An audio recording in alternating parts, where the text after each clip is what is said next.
Welcome to my YouTube channel എൻ്റെ വഴികൾ. ഏവർക്കും എൻ്റെ വഴികളിലേക്ക് സ്വാഗതം. ഗസയിൽ രക്തപ്പുഴയൊഴുക്കി ഇസ്രായേൽ മുന്നോട്ട് തന്നെ. കഴിഞ്ഞ ദിവസം മാത്രം ഗസയിൽ കൊല്ലപ്പെട്ടത് 100-നടുത്ത് വരുന്ന പലസ്തീനികളാണ്. ഒരു കുടുംബത്തിലെ 13 വരെ ഒന്നിച്ചു തുടച്ചു നീക്കിക്കൊണ്ടാണ് ഇന്നലെയും ഇസ്രായേലിന്റെ വംശഹത്യ പാക്കേജ് നടപ്പിലാക്കിയത്. ഷെയ്ഖ് അദ്വാൻ ഏരിയയിലാണ് ഒരു കുടുംബത്തെ പാടെ ഇല്ലാതാക്കുന്ന ഇസ്രായേലിന്റെ ക്രൂരത അരങ്ങേറിയത്. ഒരു ജനതയെ കൊന്നു തീർക്കാൻ ഓർഡർ നൽകിയിട്ടാണ് നെതന്യാഹു പ്രോസ്റ്റേറ്റ് നീക്കം ചെയ്യുന്ന ഓപ്പറേഷൻ തയ്യാറായത്. തനിക്കൊരു തിരിച്ചുവരവ് ഉണ്ടാകുമോ എന്നറിയാത്ത സാഹചര്യത്തിൽ പോലും മനസ്സിലെ ക്രൂരതയ്ക്ക് അല്പം കുറവ് വരുത്താൻ തയ്യാറാവാത്ത ക്രൂരനായ ഇസ്രായേലി നേതാവാണ് ബെഞ്ചമിൻ നെതന്യാഹു.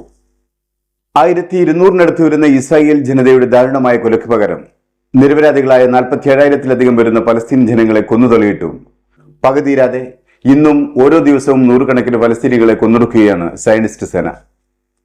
ഈ കൊലപാതകങ്ങൾക്ക് പുറത്താണ് വെള്ളവും ഭക്ഷണവും മരുന്നും നിഷേധിച്ച് ഫലസ്തീൻ ജനതയെ ക്രൂരമായി പീഡിപ്പിച്ചുകൊണ്ടിരിക്കുന്നത്.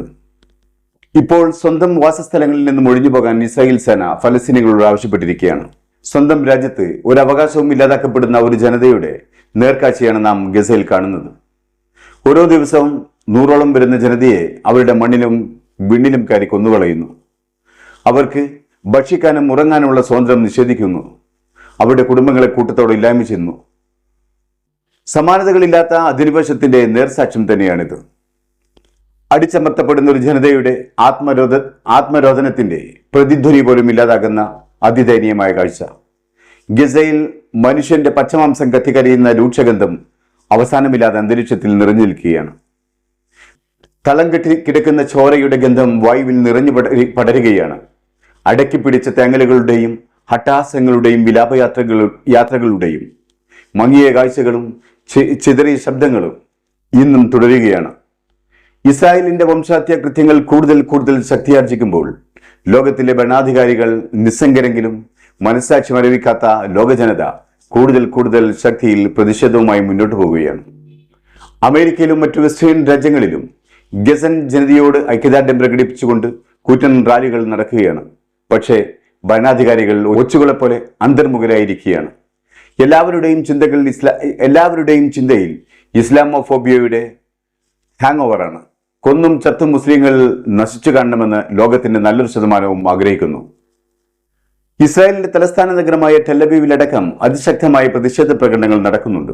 അതിനുവേണ്ടി അവർ മാസങ്ങളായി തെരുവുകളിൽ ഒന്നിച്ചുകൂടുന്നു. പക്ഷേ അവിടെയും ഭരണവർഗത്തിന്റെ ഉള്ളിൽ അന്ധമായ മുസ്ലിം വിരോധവും സാമ്രാജ്യത്വ മോഹവുമാണ്. അവർക്ക് ഒരു ഭാഗത്ത് ഫലസ്തീനികളെ ഇല്ലായ്മ ചെയ്യുകയും മറുഭാഗത്ത് രാജ്യത്തിന്റെ വിസ്തൃതി വർദ്ധിപ്പിക്കുകയും വേണം. പുതിയ കണക്കുകൾ സൂചിപ്പിക്കുന്നത് വളരെ കുറഞ്ഞ ബന്ദികൾ മാത്രമാണ് ഇനി ജീവനോടെയുള്ളതെന്നാണ്. അവരെയെങ്കിലും ജീവനോടെ നാട്ടിലെത്തിക്കാൻ ആവശ്യമായ സന്ധി സംഭാഷണങ്ങളും കരാറുകളും ഉണ്ടാവണമെന്നാണ് ബന്ദികളുടെ ബന്ധുക്കൾ ആവശ്യപ്പെടുന്നത്. പക്ഷേ അത്തരത്തിലുള്ള നീക്കുപോക്കിന് ഇതുവരെയും ഇസ്രായേൽ ഗവൺമെന്റ് ക്രിയാത്മകമായി ഒന്നും തന്നെ ചെയ്തിട്ടില്ല എന്നതാണ് സത്യം. ടെലവീവിലെ പ്രതിഷേധക്കാർ ആവശ്യപ്പെടുന്നത് ദോഹയിൽ സന്ധി സംഭാഷണത്തിന് പോയവർ ഒരു വെടിനിർത്തൽ കരാറുമായല്ലാതെ തിരിച്ചു വരരുതെന്നാണ്. അതുവഴി അവശേഷിക്കുന്ന മുഴുവൻ ബന്ദികളെയും അവരുടെ വീടുകളിലേക്ക് സുരക്ഷിതരായി തിരികെ എത്തിക്കണമെന്നാണ്. അത്തരത്തിലുള്ള ഒരു വെടിനിർത്തൽ കരാറുമായി അവർ തിരിച്ചു വരൂ എന്ന് തന്നെയാണ് ആശ്രിതരുടെ ആത്മവിശ്വാസവും. വടക്കൻ ഗസയുടെ മേലുള്ള 90 ദിവസത്തെ നീണ്ട ഉപരോധം, മരുന്നും വെള്ളവും ഭക്ഷണവും നിഷേധിച്ചുകൊണ്ടുള്ള കാടൻ ഉപരോധം, അതിനിടയിലാണ് ഷെയ്ഖ് അദ്വാന്റെ പ്രാന്തപ്രദേശത്തുള്ള ഒരു വീടിന് നേരെ ഇസ്രായേൽ സേനയുടെ വ്യോമാക്രമണം. യാതൊരു മുന്നറിയിപ്പുമില്ലാതെ നടന്ന വ്യോമാക്രമണത്തിൽ ഒരു കുടുംബത്തിലെ മുഴുവൻ പേരും കൊല്ലപ്പെട്ടു. പാടെ തകർന്ന വീടിനകത്ത് തളം കെട്ടിക്കിടക്കുന്ന മനുഷ്യരക്തത്തിന്റെ ഗന്ധവും മാംസം കത്തിക്കരിഞ്ഞതിന്റെ ദുർഗന്ധവും നിറഞ്ഞു നിൽക്കുന്നു. പലരുടെയും ശരീരഭാഗങ്ങൾ തിരിച്ചറിയാനാവാതെ ചിതറിക്കിടക്കുന്നു. ചിലർ തിരിച്ചു കിട്ടാനാവാതെ അവശിഷ്ടങ്ങൾക്കിടയിൽ മൂടപ്പെട്ടിരിക്കുന്നു. അതേസമയം വെടിനിർത്തൽ കരാറിന്റെ ഭാഗമായി മോചിപ്പിക്കപ്പെടേണ്ട 34 തടവുകാരുടെ പട്ടിക അംഗീകരിച്ചതായി ഹമാസ് വാർത്താ ഏജൻസികളോട് പറഞ്ഞു. ഈ പട്ടികയ്ക്ക് ഇസ്രായേൽ അംഗീകാരം നൽകിയതായി അറിയുന്നു. മരിച്ചവരെയും ജീവിച്ചിരിക്കുന്നവരെയും തിരികെ നൽകാൻ തയ്യാറാണെന്ന് ഹമാസ് തുറന്ന് സമ്മതിക്കുന്നു. അതിനുവേണ്ടി ഒരാഴ്ചത്തെ സാവകാശമാണ് ഹമാസ് ആവശ്യപ്പെട്ടിരിക്കുന്നത്.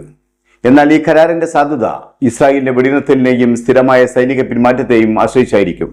അതേസമയം ഹമാസ് റോയിറ്റേഴ്സിനോട് പറഞ്ഞത് ഇതിനനുകൂലമായി ഇസ്രായേലിന്റെ ഭാഗത്തു നിന്നും കാര്യമായ പുരോഗതിയൊന്നും ഉണ്ടായിട്ടില്ല എന്നാണ്. ഇസ്രായേൽ മുന്നോട്ട് വെച്ച 34 പേരുടെ പട്ടിക ഹമാസ് അംഗീകരിക്കുമ്പോൾ അതിന് പകരമായി ഹമാസ് ഒരു വില നിശ്ചയിക്കുന്നുണ്ട്. അതാണ് ഗസയിൽ നിന്നുള്ള ഇസ്രായേലിന്റെ പരിപൂർണമായ പിന്മാറ്റവും പരിപൂർണമായ വെടിനിർത്തലും. അത് അംഗീകരിച്ചുകൊണ്ട് ബന്ദികളെ തിരികെ എത്തിക്കുക എന്നത് ഇസ്രായേലിന്റെ കോർട്ടിലെ പന്താണ്. നിയുക്ത അമേരിക്കൻ പ്രസിഡന്റ് ഡൊണാൾഡ് ട്രംപ് അധികാരത്തിൽ കയറുന്നതിന് മുമ്പ് തന്നെ ഇസ്രായേൽ ഈ കരാർ അംഗീകരിക്കാൻ കൂടുതൽ സാധ്യതകൾ തെളിഞ്ഞു വരുന്നുണ്ട്.